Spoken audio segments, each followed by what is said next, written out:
Ang paaralan ang itinuturing ng karamihan na pangalawang tahanan. Kasama ng mga guro ay mga batang puno ng mga pangarap sa buhay. Teacher is the noblest profession. Sinasabing pinakamarangal na propesyon dahil sila ang humuhubog sa kaalaman, karakter at kinabukasan ng mga pag-asa ng bayan.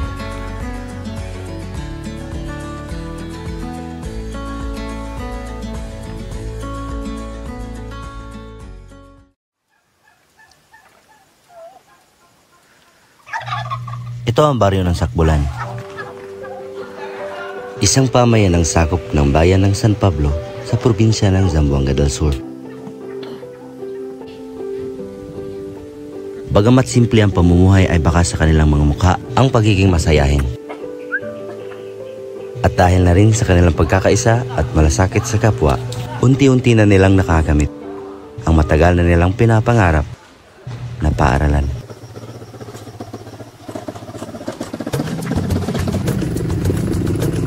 Malayo sa bayan ang barangay Sakbulan.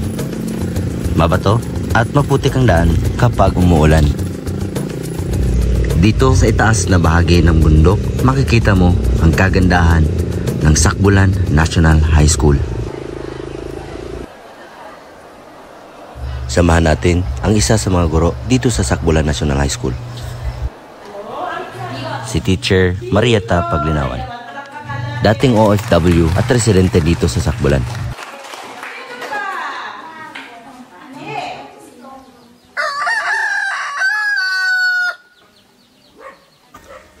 Tao po, Mama Marieta. Napakalapit lang pala ng bahay nyo sa paaralan nyo, ma'am, no? Hindi na kayo nalilit niyan.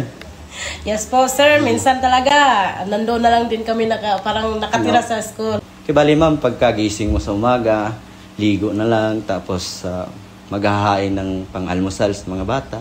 Tapos punta na agad sa... Daily routine po, sir. Napakahirap ng guro kasi all around po tayo. Wala po akong katulong na... kasi lahat kami hands-on sa trabaho. Asawa ko din. Maraming inaasikaso sa trabaho niya bilang treasurer sa barangay. Anong kasama niyo dito, ma'am?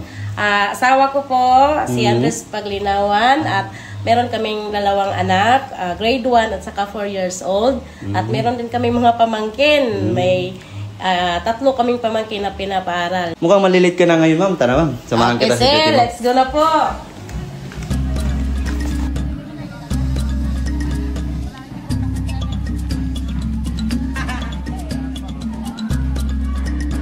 Paano nga ba nagsimula ang Sakbulan National High School?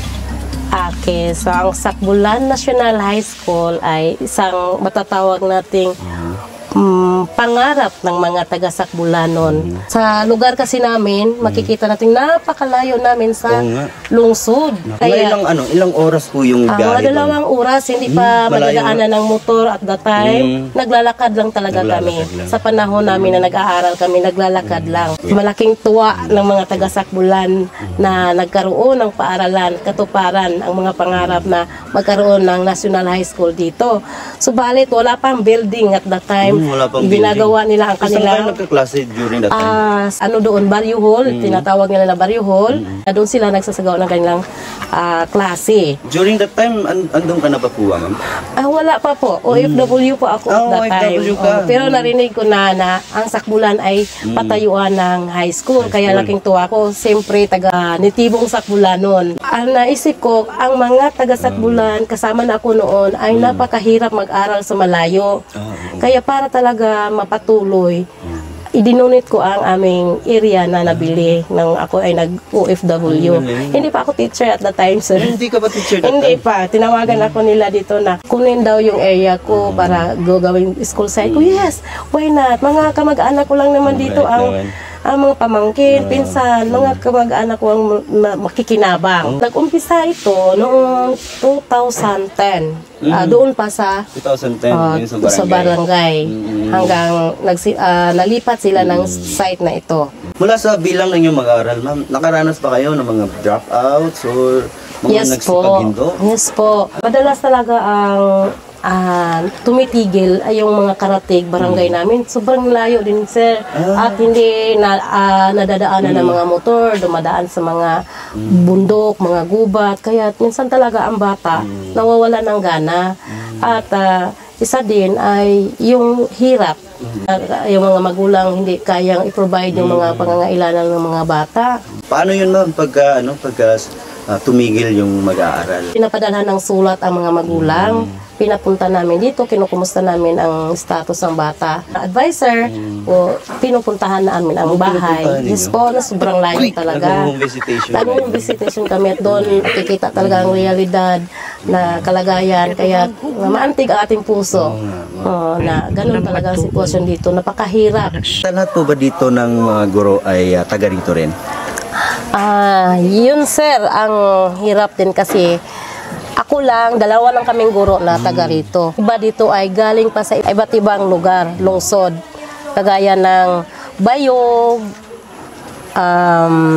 Sagon. Malayo talaga sir, kung kaya napipilitan silang dito na lang tumira sa mga area kung saan meron silang pwedeng matulugan sa school. So paano yun? Dito na sila nakatira tapos di na sila umuwi sa kanilang Hindi na mga sir, lugar? lalo na kapag maraming mga gagawin ng teacher. Kasi alam naman natin kahit sa Saturday Sunday, meron ba tayong mga extra Talagang na. Hindi na sila sakripisyo. umuwi. Kasi kung uuwi lang din naman, nagmamadali. Hindi nila matapos-tapos yung mga gawain. Kaya minabuti nilang dito na lang.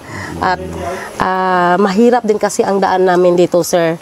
Sobrang napakahirap. Kaya yan din ang struggle ng mga teacher na hindi na lang Delikado din kasi pag-aaraw-araw yung... Yes, sir. May nadisgrasya po. may Minsan, nadisgrasya din minsan. nadisgrasya na sa daan. Sa sobrang hirap. Bato-bato, mga putik, ang dadaanin nila. Paano yun, ma'am? Itong nasa bundok na kasi ito eh. Itong location ninyo, nasa bundok na. Yes po. Paano yung mga tubig dito? Nakakaabot ba dito yung kuryente? Yung kuryente po, noong una ay nakikunik kami sa barangay hanggang sa nabigyan na kami ng sarili naming kuryente. Ngunit ang tubig, noong una, nagdumidipindi lang talaga kami sa tubig ulan. Pahirapan na minsan talaga walang. O pag wala namang ulan, walang tubig dito.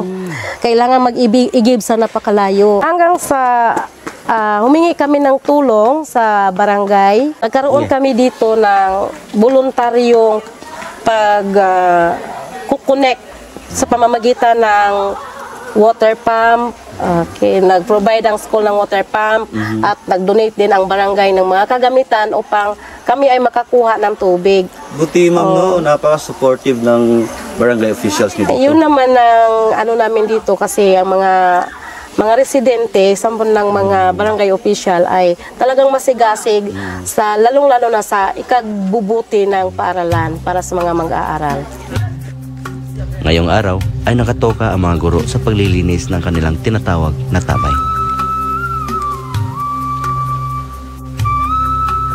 May kalayuan din ang lalakarin.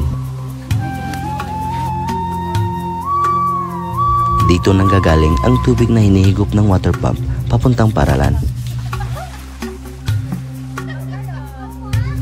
Kadalasang nasisira ang kanilang water pump, kaya kailangan nilang bawasan ito ng tubig upang makuha yung mga putik na nakabara sa kanilang tubo.